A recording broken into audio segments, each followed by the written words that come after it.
Let me ask you about relations with India. This is a topic everybody in the world is concerned about because, of course, both India and Pakistan have nuclear weapons. Um, do you see any prospect for a greater degree of peace, better relations, more trade, more tourism, all the kind of things that would lift the economies of both India and Pakistan? Well, Fareed, as you would know, I'm probably one of those Pakistanis who knows India and understands India much more than the rest of my own countrymen and probably all over the world. And so, because of my friendships in India and my uh, relations with all sorts of, whether it was media, it was politicians. So the moment my government came into power, the first thing I did was reach out to India.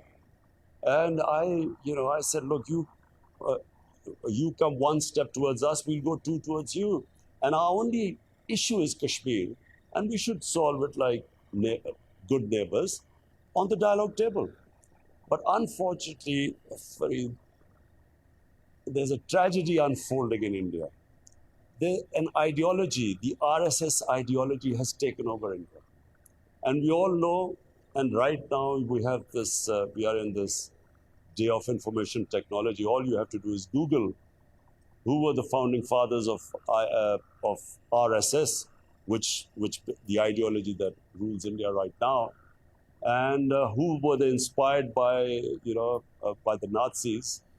This is all what I'm saying is can easily be verified. So it's a racist ideology which has taken over India. Remember, 3 times the RSS was considered a terrorist organization, an ideology that assassinated the great Gandhi. So therefore, it's very difficult to come to terms with this ideology. And my experience has been I tried everything, made overtures, but unfortunately, how do you deal with it? Which an ideology which is based on hate, racial superiority and hate for Muslims, minorities, Christians, and of course Pakistan. So we haven't made any headways. But my worry is, Fareed, it is what is going on in India right now is much, much more damaging for India than for Pakistan right now. We just have our relationship as frozen, but events in India and the India I knew, I think it's of great concern.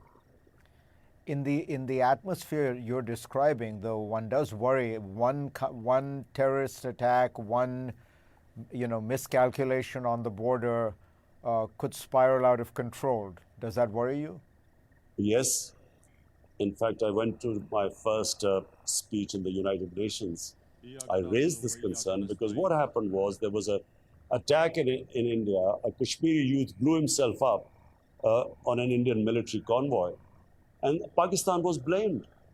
And I immediately asked them, look, if you have any evidence that Pakistan was involved, we'll take action. But rather than giving us any evidence, they plain bombed us. And so Pakistan also retaliated, and their plane was shot down. We immediately returned the pilot just to tell them that, look, we had no plans of escalation. So, it could easily have escalated.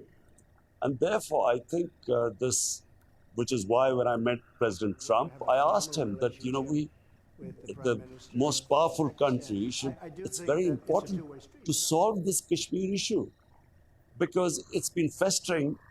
The world community has pledged to the Kashmiris that they would be able to decide their own destiny.